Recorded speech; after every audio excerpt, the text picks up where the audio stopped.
4 out of the last 5 World Cups have been won by the home side. It's in India. Look at the talent they have on display. They are the favourites, aren't they? They're the clear favourites, or not for you? They are the favourites. I wouldn't put them to be the clear favourites just because of the amount of quality sides there are out there. If you look at their squad, I mean, they've got 2 of the greatest white ball batters there have ever been in the game in Rohit Sharma, with 3 double hundreds in this format, and Virat Kohli, a great player in any situation, but a greatest player in a run chase you would want. You've got possibly one of the future greats in Shubman Gill. He's a real talent. Jasprit Bumrah coming back for them is an outstanding bonus because he bowls in all phases of the game. So I think that batting lineup and the bowlers there are, that is right up there with one of the best squads in the tournament. What they probably lack is, if you look at their batters don't bowl and their bowlers don't bat. So it's a different makeup to their side to maybe an England with all the all-rounders, or an Australia with all the all-rounders. And the other thing they will have to overcome is the pressure. Now, you would argue an Indian cricketer is under pressure all the time, but where they have fallen short maybe since 2011 in ICC events is that when they get to a knockout stage, we were there in Adelaide in the World T20, they sort of plodded along to a below par score against England. England knocked them off, none down. In the New Zealand semi-final in 2019 on a pitch that was doing a little bit, they plodded along. They've got to go above par. They've got to play a bit fearless cricket when you get to a knockout stage. I think they'll get to a knockout stage. When they get to a semi-final and the pressure's on, that's when they still need to play fearless cricket.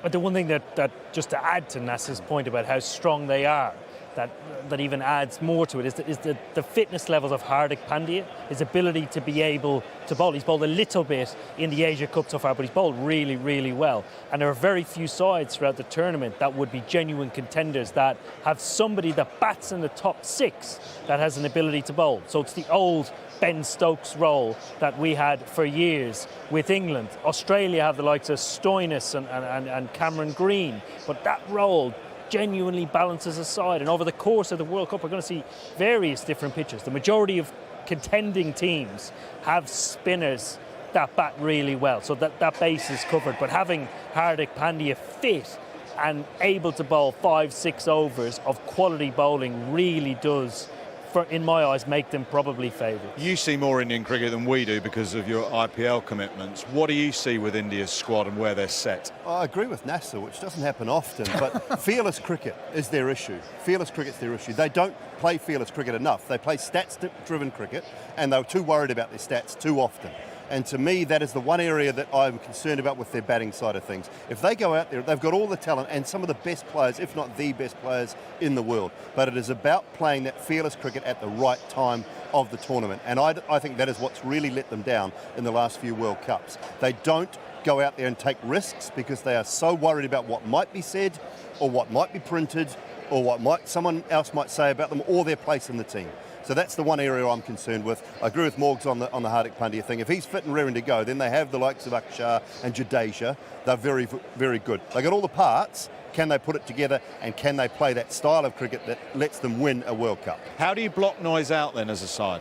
Yeah, I think it's a big role that leaders play. So the likes of Rahul Dravid, their head coach, Rohit Sharma plays a huge part in that as well. And remember, India toured here last summer, and his first initial press conference was, no, we want to play fearless cricket. We do it in bilateral series all the time. They fell short at the T20 World Cup, which was his first test with a new coach in place as to how that they were going to react, and they didn't get it right in Adelaide. But home conditions give you a certain level of comfort, a certain level of habit that you've already grooved over the years. That is an advantage that other teams don't have. So it will be a lot easier blocking out the noise in India. Might sound silly, in India, because they've done it before, but the direction in doing that will come from the captain and coach.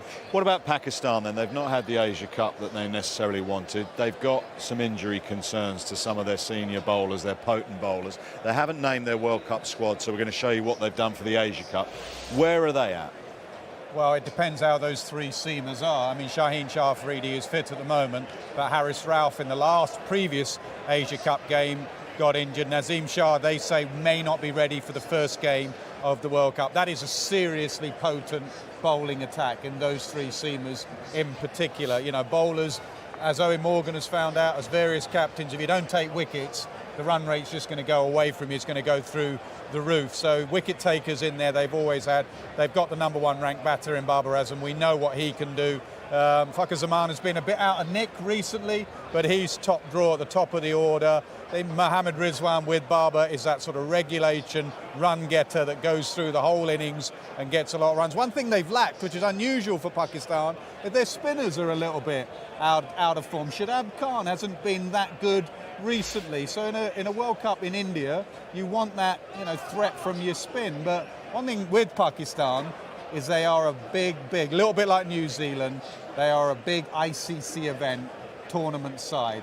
They can be awful and then suddenly they can go on a roll. They are that sort of nation, they're that sort of cricketing side, because that's how their cricketers are. They are mercurial. One day they'll be very low, next day they'll be outstanding. Their first game, I think, is Netherlands, which is a bit of a, you know, you don't take the Netherlands lightly. You know, Pakistan of old, that was a classic game they would lose. So in this World Cup with Afghanistan and Netherlands, there are no easy games. Make sure you're switched on right from the first game. Are they dynamic enough with the bats? We always look at the Pakistan batting lineup, and you look at what they did the other evening in terms of the toss against India. We always look at Babar and Rizwan. Have they got enough oomph for this World Cup? I certainly think they have enough oomph. It's whether we see it in big moments throughout the tournament, and again, that comes from outside noise. You know, there's no surprise that in a big game that one side or the other in the biggest game in cricket has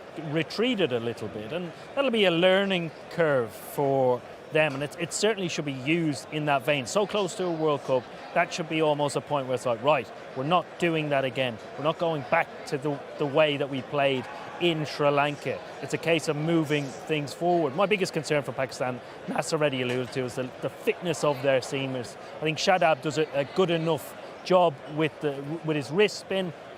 In ICC trophies, he always comes out of it as a batter who bowls. The fitness levels of Fahim Ashraf, you know, all-rounding ability to contribute at 7-8 is important as well, because it's not always your top order who score the runs. It's the guys that balance the side, that make that team feel comfortable enough to play the method that they want to play and maybe take on a bit of risk as well. What about your old foe, the Australians? They're under the caution Centurion. You can see that game against South Africa now on Sky Sports Mix. They're chasing a few, but overall, where are they now at? All-rounders, they've got a hatful of them, and when you look at guys who can bat in your top 6 or 7 and bowl or give you options, they've got them in Cameron Green, in Travis Head if they have to, in Maxwell, in Stoinis in particular. There's 4 guys who could all bat in the top 6 or 7 and offer you some overs. So they've got a lot of bases covered. What do they do with that batting order? That's the issue around, you know, whether Cameron Green plays or Steve Smith plays would be one of the issues for them. Carry the keeper, more than useful. And then you look at that bowling attack, it can do a great job in Indian conditions. Reverse swing will come into play perhaps at times, so Stark does that brilliantly well. I think Josh Hazlewood is one of the sort of up-and-comers in the last 2 or 3 years in white ball cricket. So they've got bases covered. It's a very good side. It's a strong side. It's full of all-rounders who can bat in the top 6 or 7. I think that helps you win World Cups. One name I'm going to pick out, Mitch Marsh. Well, he's making good decisions today, win the toss and bowl, conceding 416. I'll tell you what. Him with the bat, though, in that T20 series was box office. It is, absolutely. I mean, he's almost gone to a new level. We watched him in the Ashes this year. The 100 that he got at Headingley was absolutely breathtaking. When conditions were completely going against him, and against a runner play, he goes out and plays in innings like that. Contributions in the T20 World Cup that they won in the UAE, batting at 3, those shots that he plays through mid-wicket are remarkable, and they're off proper bowlers, world-class bowlers. So it's good to see him get some captaincy experience in this series while Pat Cummins is resting. But also, it seems to have come to an age, really, as a batter. Nobody questions whether he can bowl now or not. He is a genuine batter who will bat in their top 5. I think they're a well-rounded side, that their biggest question will be what their best 11 is going to be. So what that batting order will be, because I've no doubt that all of them can bang out runs. And the bowling, I agree with what Dooley mentioned with earlier about their bowling he'll adapt to conditions really well with the experience of Cummins, Hazelwood, Stark, various other bowlers, but it's what their best 11 is. I couldn't tell you what it is at the minute. You're going to have a couple of dirhams on South Africa. You were sort of tipping them a while ago. Well, I mean, we all do these shows for the ICC, for all the coverage around the world, and everybody picks India and England. I picked South Africa to win it because I don't want to be the same as everybody else. I just You're certainly not that, Simon. I just look at it, and what I see from South Africa is power and guys who have played in India a lot more in the last year and a half, 2 years. When you think about their IPL candidates, whether it be Markram, Miller, Ngidi, Rabada, Nortje from a bowling point of view, Quinton de Kock, Hendricks, Janssen, Klaassen, they've all played a lot of cricket in India in the last couple of years. I think this is their time. I think this is their time, this is their year. The experience they've got, I've picked Quinton de Kock as a leading run scorer, Shamsi as the leading wicket taker, and South Africa to win it. I've gone the trifecta. They've got an excellent record in world events, so you're on to a winner, I think, with this one. He would have got good odds. That's the only. Yeah, he would have got good odds.